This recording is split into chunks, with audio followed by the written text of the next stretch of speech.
בוקר טוב, הגענו לאצטדיון של מכבי נתניה, מקום אהוב על בעלי היקר, ותכף אנחנו נכנסים לראות את השחקנים, לראות מה קורה שם. ובואו, ועוד דבר אחרון לבעלי היקר, שלא תעיז אף פעם בחיים שלך להגיד שאני לא יצירתית ממש. מכבי נתניה. שקט, אני מדבר עכשיו. יש לי דעה ששיחקת אותה, היא חמודה אמיתית. אמרתי לך, אחר כך עיניים בטוח מנצחים, חבל לך על הזמן. אהלן רן, ביקשו ממני לאחל איחולים לקראת חתונה מאוד מיוחדת, אז כפי שאמרתי, באינטואיציות שלי מקסימה. קודם כל צריך ביצים בשביל לתת הצעת נישואים כזו מקורית ביציע, תאיך שהייתה אומרת לו, היית יוצא פרש. כנראה שהיית בטוח באהבה שלה אליך. אני מאחל לכם חיי שיתוף, חיים מאושרים, חיים של הבנה, חיים של הרפתקאות, של שקט, הכל מכל כל. הכי חשוב שידעו כל הזמן צריך להתאים את המצברים בין מובן מאליו. ידע אישי. ולא פחות חשוב, תפרו ותרבו, תקיימו את המצווה הזאת. מה, הוא רוצה קבוצה והכי חשוב, תגרמו שמחה לאנשים שסובבים אתכם. אל תהיו נרגנים ונרגזים, אלא כאן כיפים ושמחים, שיהיה לכם בהצלחה. שקט! כן, איך שזה, להתחתן במגרש, אמרתי להתחתן במגרש אחר במגרש. רגע, באיזה חבר רוצה לעשות את החופה? לא משנה איפה החופה, העיקר שזה יהיה פה, אבל אתה יודע מה? יש פה איזה משהו נרגש, יש פה נרגש. אני אוהבת את המקום הזה, אני אביא לך את המזל. ליאנית ורן, אפילו אני התרגשתי מההצעה הזאת, הצעת נישואים. והשאלה הראשונה, הספונטנית, הסכמת לו? אז הנה התשובה.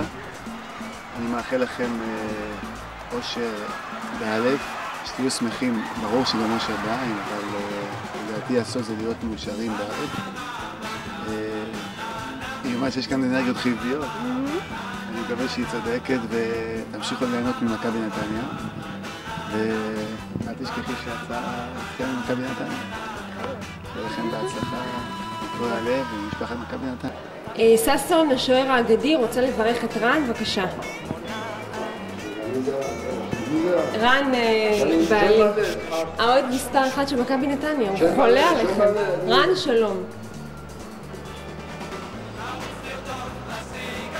הוא עושה גם ספורט, הוא מאמן משהו. אוהד.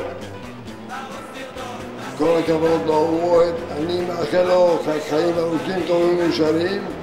ביחד עם כל, לפחות 10,000 אוהדים ושוחררי מכבי נתניה, נמשיך לעודד מכבי נתניה עד סיום העונה, ואני אופטימי שנשפר את המיקום, היכולת, הכל יש מאמינים מצוינים, לא אני קובע, אני מאמין באלוהים, במאמנים הנפלאים וקדר השחקנים. בעזרת השם עד סיום הליגה, נעלה ונצליח הרבה יותר טוב. מזל טוב. במקרה של רן, החיים במכבי נתניה זה המרכז, השאר זה מסביב. הוא עוד מתכנן את קבוצת כדורגל משהו. תהיה חייב לעשות את השינוי הזה, קודם כל הבית ואחר כך הכדורגל. עם השחקנים והצוות, אני יודע לעשות את זה. בשביל החיים הטובים שיהיו לכם יחד. אי אפשר לחיות את זה, אפשר שלא קבוצה בבית. בכל מקרה, מזל טוב והצלחה. רנו, אמרתי שהוא מקסים, עוד יותר מקסים במציאות, חבל לך על הזמן. חבל. גיא צרפתי האגדי, גם כן אמרו לי, בבקשה. רן, אני מאחל לכם המון מזל טוב, שיהיה לכם המון בריאות ואושר, הרבה ילדים.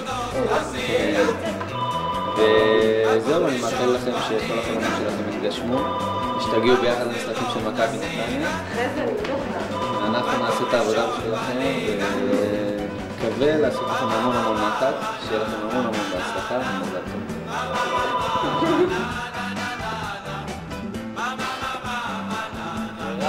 אוהד מספר 1, מזל טוב.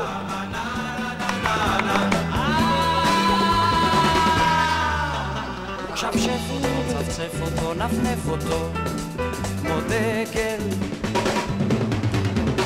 טמטם אותו, חמם אותו, המם אותו ברגל.